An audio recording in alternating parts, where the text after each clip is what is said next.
Chapter 10 is about re-expressing data. Get it straight. I want to pause to thank our stats book for their teacher resources because that's where most of this PowerPoint came from. So with Chapter 10, we're going to re-express the data to make sure that it's actually linear.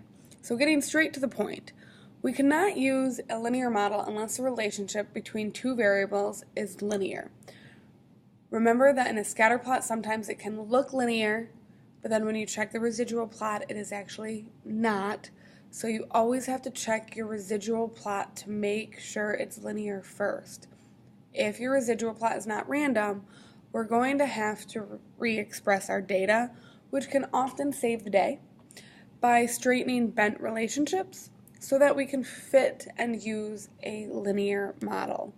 Now we want to do this because we understand the linear model better than any other model. There are two simple ways to re-express the data. That's with logarithms and reciprocals. Those are used all the time.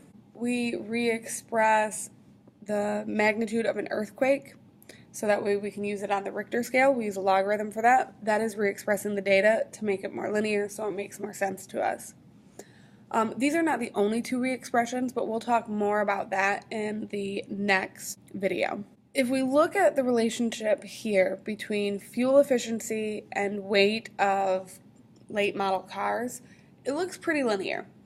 Now we kind of see a slight bend in the data, perhaps about around right here, but overall it does look pretty linear. If we look at the residual plot though, we can see that it actually is not linear because there's a curve. It goes down and then it goes back up. So in this case, the residual plot tells us that we do not have linear data. So we re-express it. So we're going to re-express our fuel efficiency. The weight stays the same, but we're re-expressing our fuel efficiency as gallons per 100 miles. So we took the reciprocal. Instead of miles per gallon, we flipped it. And then we were able to eliminate the bend in the original scatter plot, and we ended up with straighter data, which is what we want. Now I would like to note here that before we had a negative direction and now we have a positive direction, and that's okay. That does not really matter too much. If it bothers you that you change direction though, in the next video we will talk about how we can make sure that we keep the original direction.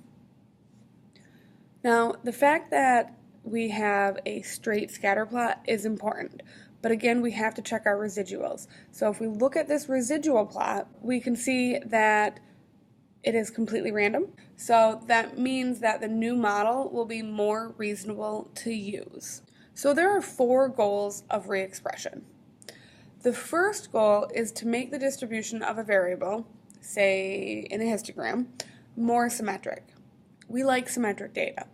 So if we look at the two histograms that we have here, so we have the number of companies along our y-axis and we have assets in dollars, or hundreds of thousands of dollars, on our x-axis. In our original scatter plot, or histogram, excuse me, we see that it's unimodal and very skewed to the right. If we take the log of the assets, so we're re-expressing by taking the log of every data value, we end up with a unimodal symmetric data.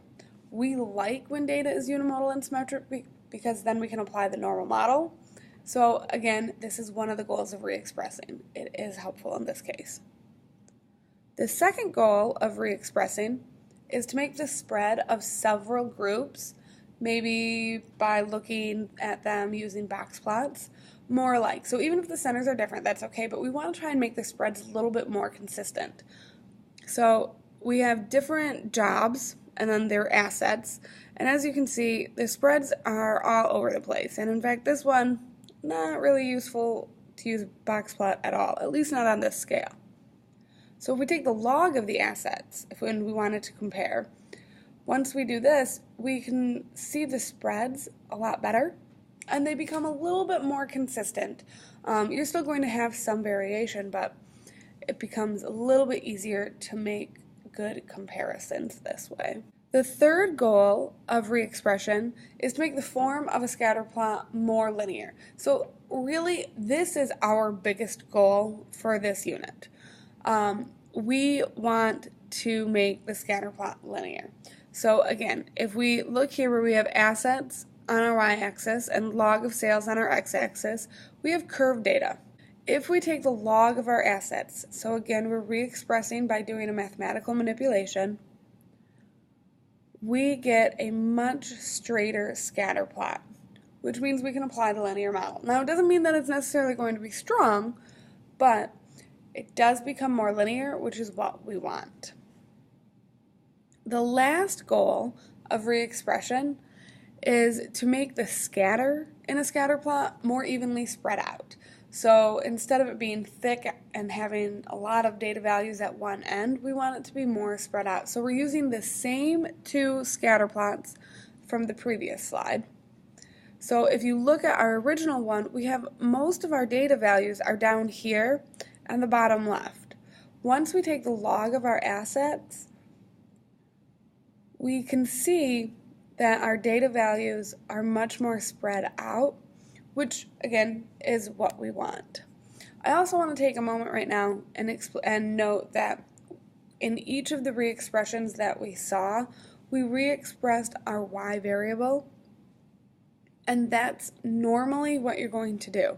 That is not what you're always going to do, but if it were me and I were trying to do a re-expression, I would start out by re-expressing the y variable and not the x variable. There will be a time when you will have to, but again, we'll talk more about that tomorrow. But that is it for today, so I will see you guys tomorrow. Have a great night.